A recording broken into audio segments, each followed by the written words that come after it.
Uma das coisas mais belas que vem à tona é quando nós pensamos numa expressão trazida um dia, né, fortemente por um grande rabino judaico chamado Rabino Hillel. O Rabino Hillel, século I, uma das pessoas que mais influenciou o pensamento daquilo que é a formação original do cristianismo.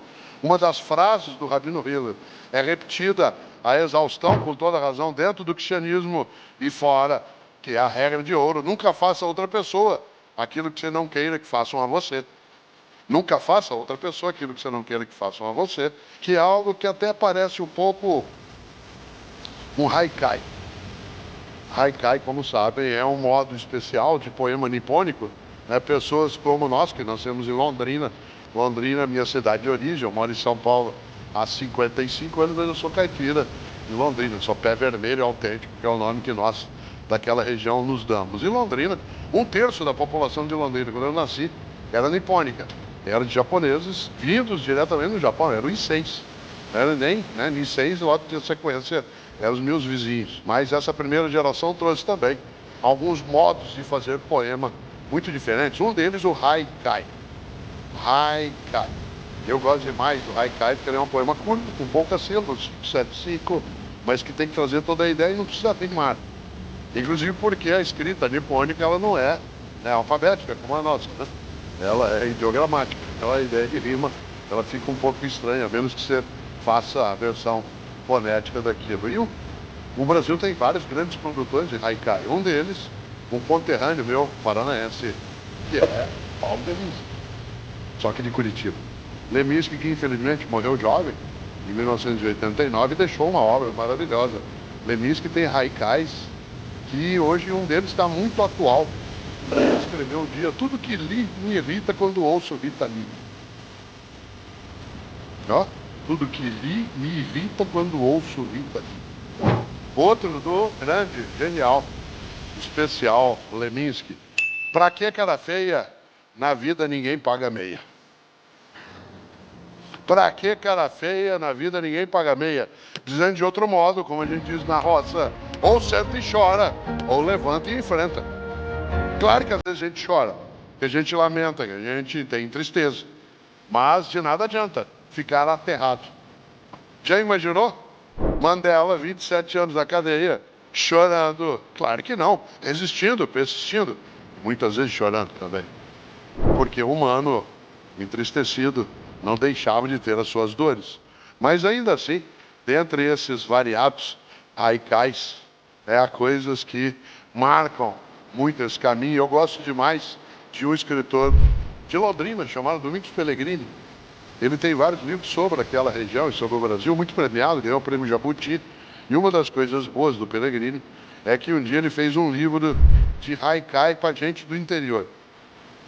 E deu um título para o livro que me dá uma raiva quando eu leio, por conta de como é que eu não pensei naquilo. Eu devia ter pensado naquilo. E foi ele que pensou, porque o título do livro é maravilhoso. É um livro pequeno, de tamanho, só com haikais para quem é do interior. E o livro se chama Haikaipiras. Olha que genial. Às vezes tem gente que eu tenho muita admiração por ela, e às vezes a admiração ultrapassa tanto que vira inveja. Aliás, ele coloca ali um dos haikais mais bonitos que eu conheço, que quem é caipira vai entender bem. Ele diz: nunca acaba. Quanto mais eu cato, mais cai goiaba.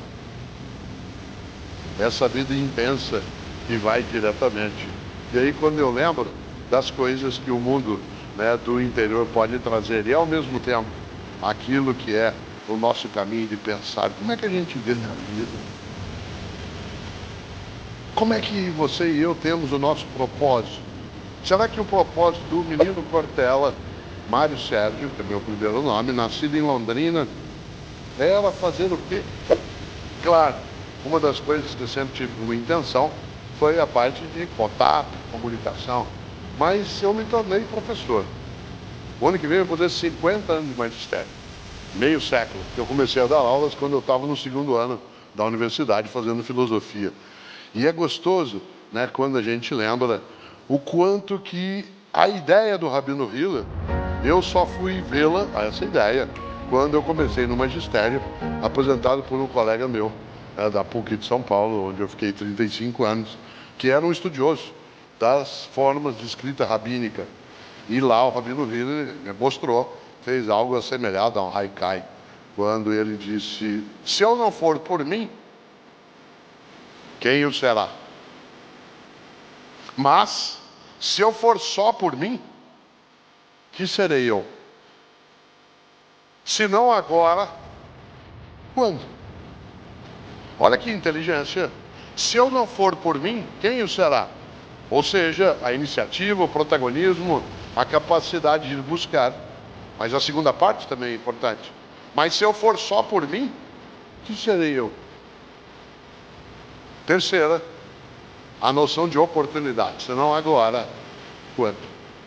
Por isso, para você e para mim, essas três retas, que claro, não são sempre retas, elas auxiliam. A ideia de iniciativa, a perspectiva da conexão, da colaboração e o senso de oportunidade. Se eu não for por mim, quem o será? Se eu for só por mim, que serei eu, se não agora, quando? Nesta hora, há muitas pessoas, você e eu podemos entrar nesse circuito, que podem dizer: tá tarde para eu pensar nisso, não dá mais, eu já estou fora. A pessoa que não quer ter trabalho e não quer mover-se, evidentemente, que ela tem que buscar a acomodação, aquilo que é a conformidade. Os cristãos registraram coisas muito fortes nos seus escritos. E eu digo isso lembrando algo que você sabe. Tanto faz se tem religião ou não, e se ela é cristã ou não, religião é uma coisa privada. Mas há algumas lições que nos vêm de pensadores ligados ao mundo das religiões. E os cristãos têm um relato da sua história e trajetória que está consignado nos evangelhos. Os três sinóticos, que contam um pouco a história de Jesus, e o evangelho mais filosófico, que é o evangelho de João. Tem um conteúdo mais teológico, né, mais teórico, digamos. Pois bem, um dos evangelhos sinóticos, que é o evangelho de Marcos, e eu digo de novo, tanto faz se tem religião ou não, ele traz uma frase atribuída a Jesus que é marcante para a gente pensar, e ela tem de ecoar. Lá no capítulo 8 do evangelho de Marcos, versículo 36, há o registro de uma fala de Jesus que é: de nada adianta uma pessoa ganhar o mundo se ela perder sua alma. De nada adianta uma pessoa ganhar o mundo se ela perder sua alma. A alma está aí no sentido de identidade, daquilo que é a tua natureza, no sentido de marca aquilo que é você. De nada adianta uma pessoa ganhar o mundo, isto é, ter fama, êxito, patrimônio, se ela perder sua alma.